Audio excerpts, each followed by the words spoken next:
दोस्तों नमस्कार। श्रावण का महीना चल रहा है और आज श्रावण की सोमवारी है। लाखों भक्तों की भीड़ आज बाबा गुप्तेश्वर धाम यानी गुप्ता धाम में दर्शन के लिए पहुंची हुई है। उनमें से हम भी एक हैं।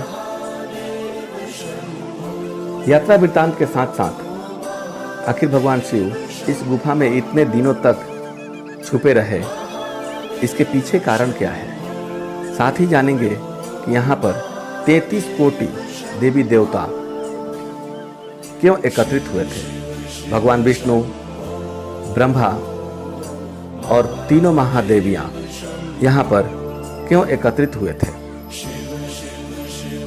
तो दोस्तों चलिए हम कहानी की शुरुआत करते हैं।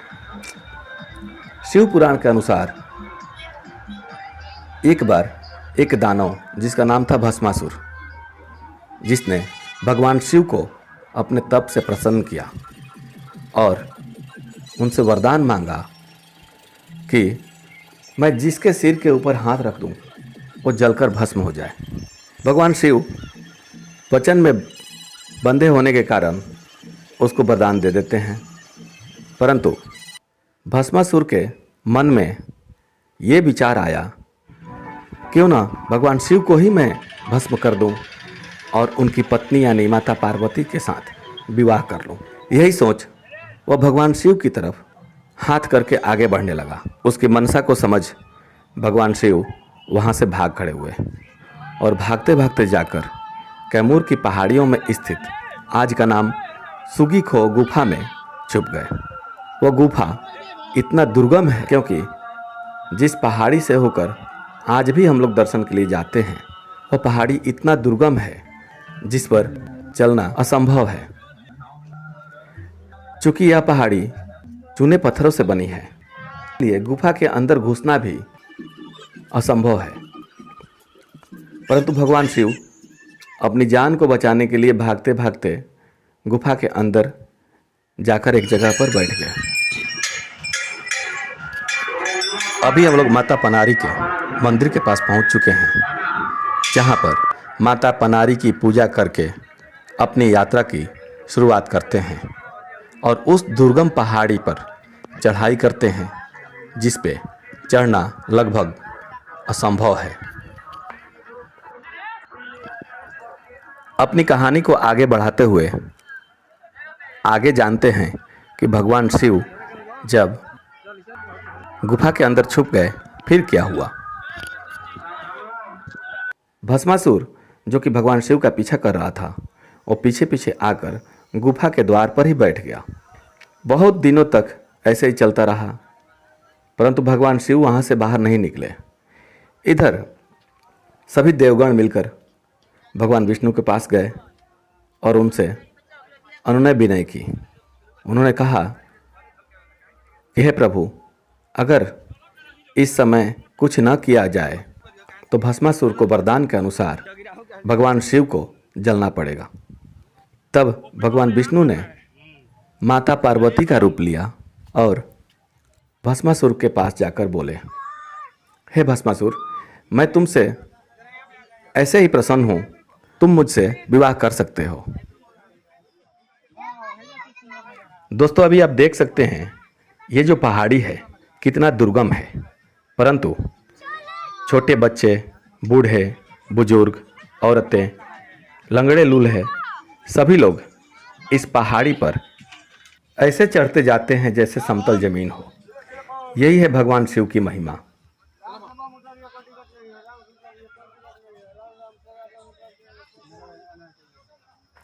कहानी को आगे बढ़ाते हुए जानते हैं कि उसके बाद क्या हुआ। तब भस्मासुर बहुत प्रसन्न हुआ और उनसे बोला कि चलिए आज ही विवाह करते हैं। तब माता पार्वती बने भगवान विष्णु ने कहा कि हे भस्मासुर, मैं जब रूठती हूँ तो भगवान भोले शंकर नाच कर मुझे मनाते हैं, क्या तुम्हें नाचना आता है? तब भस्मासुर ने कहा कि मुझे नाचना सिखा दीजिए तो मैं नाच सकता हूँ। तब माता पार्वती बने भगवान विष्णु ने नाचना प्रारंभ किया और साथ ही साथ भस्मासुर को भी नाचने के लिए कहा और जैसे जैसे भगवान विष्णु यानी माता पार्वती करती वैसे ही भस्मासुर भी करता। इसी क्रम में माता पार्वती बने भगवान विष्णु ने अपना एक हाथ अपने सिर पर रखा। दोस्तों, आप देख रहे हैं कि इस जगह की पहाड़ी सबसे कठिन है और यहाँ की चढ़ाई ही सबसे कठिन मानी जाती है। फिर भी बोल बम का नारा लगाते हुए बड़े बूढ़े, बच्चे, जवान, औरतें, लंगड़े लूल्हे इस कठिन और बिल्कुल खड़ी चढ़ाई को भी पार कर जाते हैं। ये जगह समतल जमीन से लगभग 1 किलोमीटर ऊपर है। इस जगह पर बिल्कुल खड़ी चढ़ाई है। बड़े बड़े पत्थर हैं जिन पर हाथों का सहारा लेते हुए चढ़ना पड़ता है। बारिश का मौसम होने के कारण से और बारिश न होने के कारण से चढ़ाई में ज़्यादा ही कठिनाई हो रही है। सांसें फूल रही हैं और पसीने से सभी लोग तरबतर हैं। फिर भी बोल बम का नारा लगाते हुए आगे की तरफ बढ़ते जाते हैं।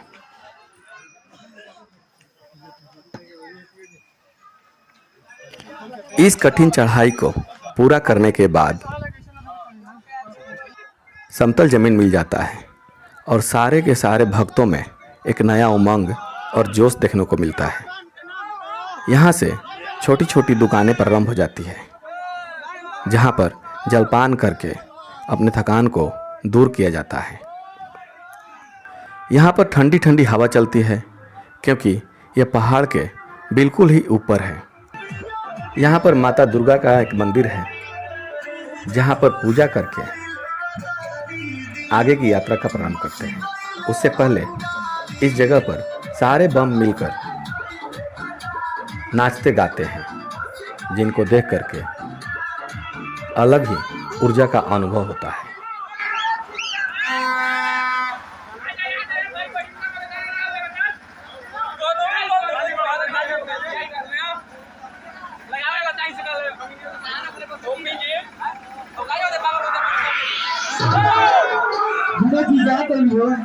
तो हमारे कमेटी के पास आने का कीजिए।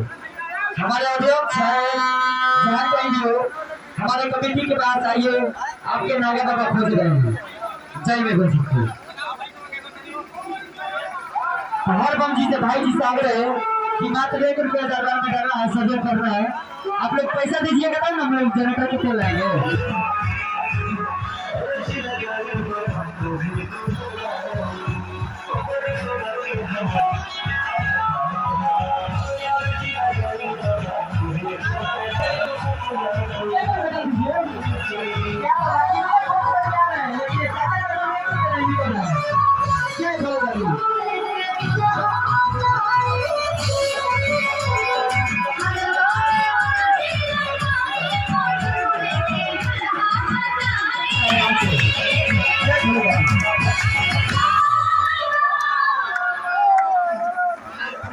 देखिए भाई, अपने से एक बार से विनती है, एक अवसर सूचना है। अपने झोला पर्स या मोबाइल अपने साथ रखिए। इसका अन्यथा कोई कमेटी जिम्मेदारी नहीं होगा। यहाँ से लेकर दूसरे धाम तक आप लोग से हम लोग विनती करें।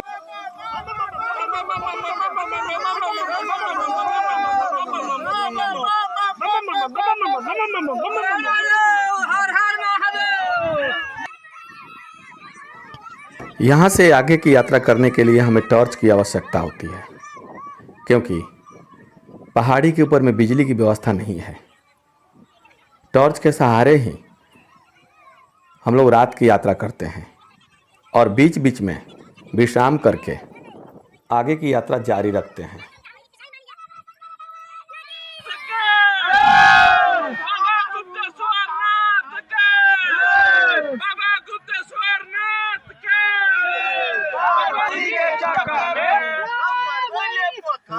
पार्वती के चक्कर में बाबा को एलसीडी देंगे, हमको बीबी देंगे, बाबा को हम टीवी देंगे, हमको बाबा बीबी देंगे। बाबा शंकर भगवान की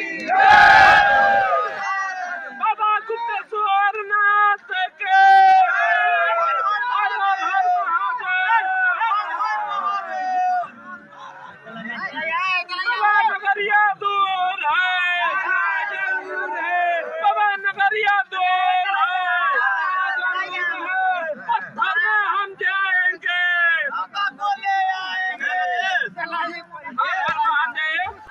इस जगह का नाम है अमवाचुआ, जहाँ पर दुकानदार लोग जनरेटर के द्वारा लाइट्स की व्यवस्था करके रखते हैं। पहाड़ी के ऊपर इतने निर्जन जंगल में यह एक अनुपम दृश्य देखने को मिलता है।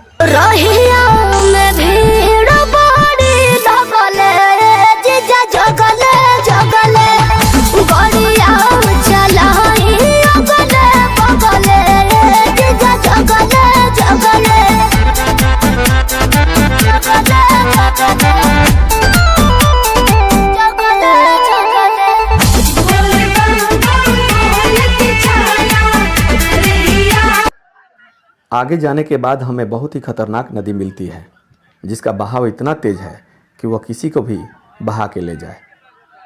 साथ ही उसके अंदर में बड़े बड़े पत्थर हैं, जिसके कारण उसके अंदर से होकर जाना बहुत ही मुश्किल है। वहाँ के लोकल लोगों ने तार के ऊपर से एक ब्रिज बना के रखा है, जिससे होकर हम लोग उस नदी को पार कर पाते हैं और उसके बाद ही हम पहुँच पाते हैं भगवान की गुफा सुगी खोह में। सारी कठिनाइयों को पार करने के बाद हम पहुंच जाते हैं शीतल कुंड में, जहां पर स्नान करके सभी भक्त लोग यहीं से जल ले जाते हैं और भगवान शिव को अर्पित करते हैं। शीतल कुंड इतना सुंदर है क्योंकि यह चारों तरफ से पहाड़ों से घिरा हुआ है और चारों तरफ से पानी हमेशा गिरते रहता है, जिससे बड़े बड़े झरनों का निर्माण होता है। सारे भक्त इसी झरने के पानी में स्नान करते हैं और यहीं से जल उठाकर भगवान शिव को अर्पित करते हैं।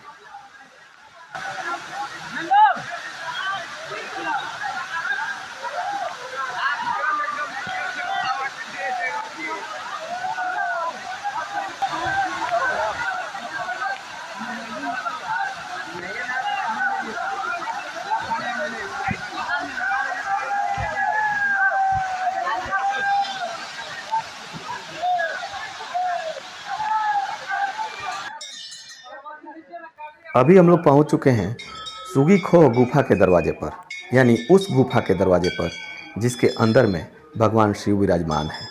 यह वही जगह है जहां पर भगवान विष्णु ने माता पार्वती का रूप धारण कर नृत्य किए थे और भस्मासुर को भस्म कर दिए थे। अभी आप जो देख रहे हैं इसे ही भस्मासुर का प्रतीक माना जाता है, जिसका प्रथम दर्शन होता है, उसके बाद ही हम भगवान शिव के दर्शन के लिए गुफा के अंदर जाते हैं। जरा सोचिए उस समय यहाँ का दृश्य कैसा रहा होगा जब ब्रह्मा विष्णु महेश और तीनों महादेवियाँ उनके साथ 33 कोटि देवी देवता यहाँ विराजमान थे। इसी से पता चलता है कि यह जगह कितना पवित्र है। अभी हम गुफा के अंदर प्रवेश कर रहे हैं। इस गुफा में एक साथ 50 लोग से ज़्यादा नहीं जा सकते, क्योंकि इस गुफा के अंदर ऑक्सीजन की कमी है।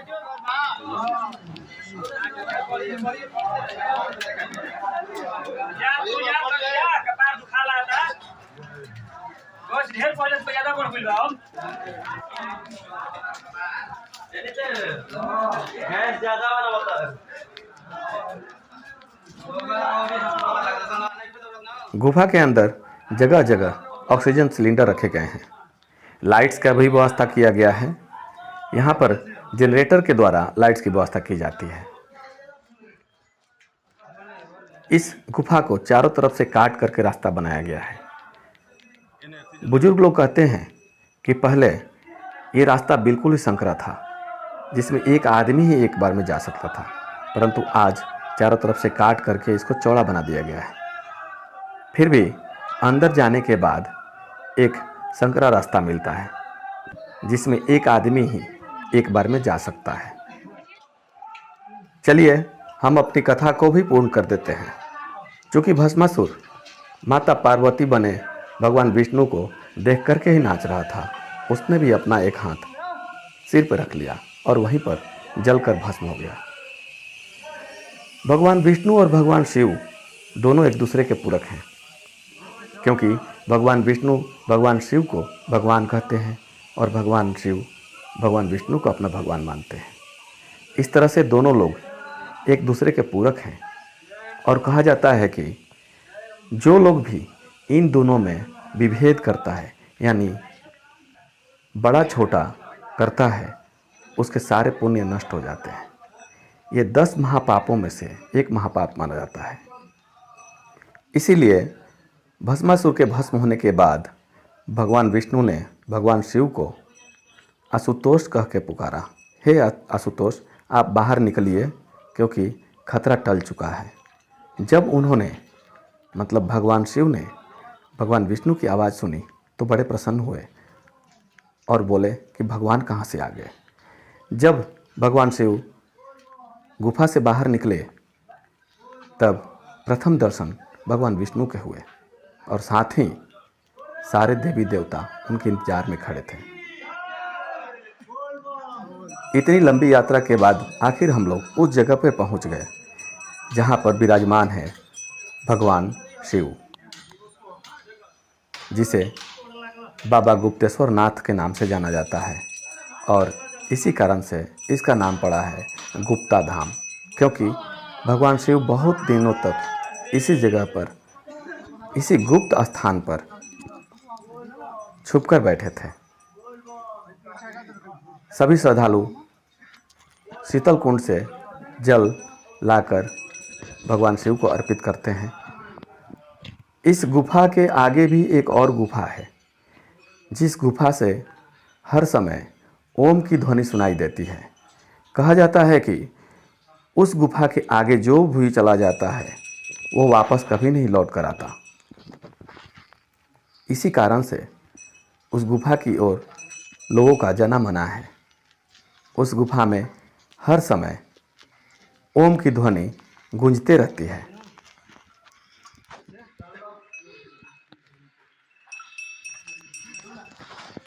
भगवान शिव के दर्शन के पश्चात हम लोग वापस गुफा से बाहर उसी रास्ते से निकलते हैं जिस रास्ते से दर्शन के लिए जाते हैं।